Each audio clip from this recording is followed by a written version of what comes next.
देखेंगे dihybrid cross, द्विसंकर क्रॉस। द्विसंकर क्रॉस क्या होता है? एकल संकर क्रॉस क्या होता था? मोनो हाइब्रिड क्रॉस होता था जिसमें हम एक लक्षण को देखते थे, एक लक्षण की वंशागति को देखते थे। इसमें क्या होगा कि जब हम दो लक्षणों की वंशागति को देखते हैं तो उसे हम क्या कहते हैं?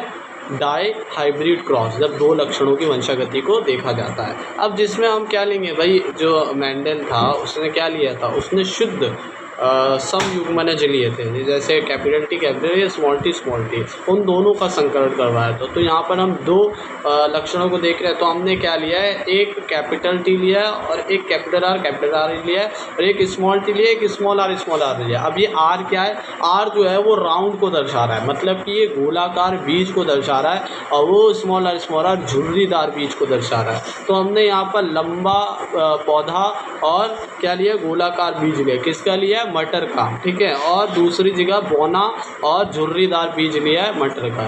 तो इन दोनों का जब क्रॉस करवाया तो क्या होता है? इन टी में और आर में से युग्मक कौन सा बना? टी और आर बनेगा, ठीक है। और स्मॉल टी और स्मॉल आर में क्या बना? स्मॉल टी और स्मॉल आर बना। अब ये दोनों जो युग्मक है, ये दोनों जब संलयन होंगे तो युग्मनज बनाएंगे। कौन सा? फर्स्ट पीढ़ी कौन सी बनेगी? Capital T small T, capital R small R. तो ये जो F1 पीढ़ी है, ये इसमें जो प्रभावी जीन होंगे वो अप्रभावी को दबा देंगे, तो ये कैसी होगी? लंबी होगी और राउंड होगी, गोलाकार होगी। तो ये प्रथम संतानीय पीढ़ी कैसी है? लंबी है और गोलाकार है। अब जब इसका ही जो F2 पीढ़ी बनाएंगे तो क्या होगा? F1 का ही F1 से क्रॉस करवाएंगे, मतलब 100 परागण करवाएंगे। तो क्या होगा? देखो भाई, टी और टी आर का और टी आर का जब क्रॉस करवाएंगे तो क्या होगा कि सबसे पहले तो इनके कितने प्रकार वो बनेंगे, युग्मक बनेंगे, पहले तो ये देखना है। और दूसरी चीज़ कितने बनेंगे, कितने प्रकार के लिए हम क्या करते हैं कि जितने विषम युग्मनज है ना, उनको क्या करते हैं? विषम युग्मन जोड़ों को हम 2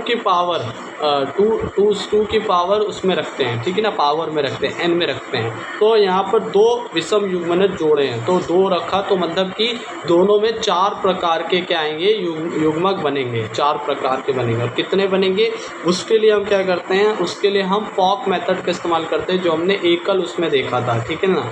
तो फॉक बनाया हमने, टी से आर हो जाएगा तो कैपिटल टी आर बन जाएगा, इस तरीके से, है ना। और टी से स्मॉल आर का होगा, फॉक बनाया, ठीक है। मान लो तीसरा अभी इसमें है नहीं, ट्राई वाला। अगर ऐसा होता तो हम क्या करते? आर के सामने उसको रखते, फिर स्मॉल आर के सामने उसको रखते, मगर है नहीं ऐसा। तो इन दोनों का जब मल्टीप्लाई होगा तो कैपिटल टी और इस कैपिटल आर आएगा, कैपिटल टी स्मॉल आर आएगा। दूसरे में स्मॉल टी कैपिटल आर आएगा और स्मॉल टी और स्मॉल आर आएगा। तो इस तरीके से 4 युग्मक बनेंगे और 4 प्रकार के बनेंगे। अब इनको हम जब कैसे रखें? जो नर है, मान लो हम पहले वाले को कैसे रखते हैं? हम अनुलंबी है। और दूसरा वाला जो हम मान लो स्त्री है, उसको कैसे रखते हैं? अनुप्रस्थ, ठीक है, हॉरिजॉन्टल रखा।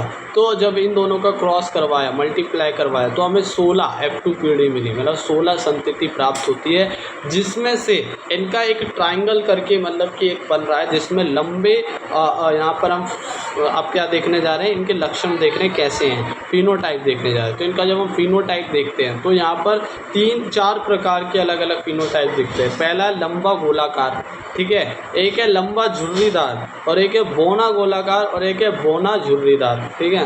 तो ऐसे 4 प्रकार के मिले, जिसमें से 9 जो है वो कैसी हैं? लंबे हैं और गोलाकार है।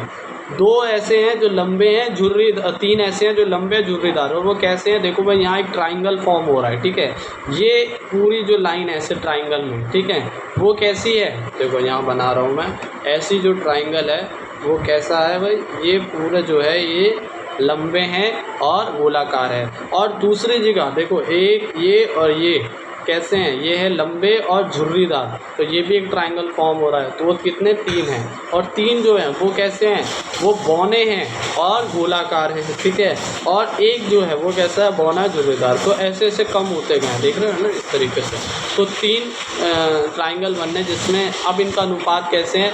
9 है, कैसे? लंबे गोलाकार तीन है कैसे लंबे और झुर्रीदार, और तीन कैसे बौने और गोलाकार, और एक कैसा है हमारा बौना और झुर्रीदार। तो अनुपात आया 9:3:3:1, 9:3:3:1 का अनुपात आ रहा है इनका, ठीक है ना।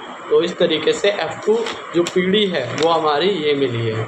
तो इसके अभी द्विसंकर क्रॉस इतना है, ठीक है।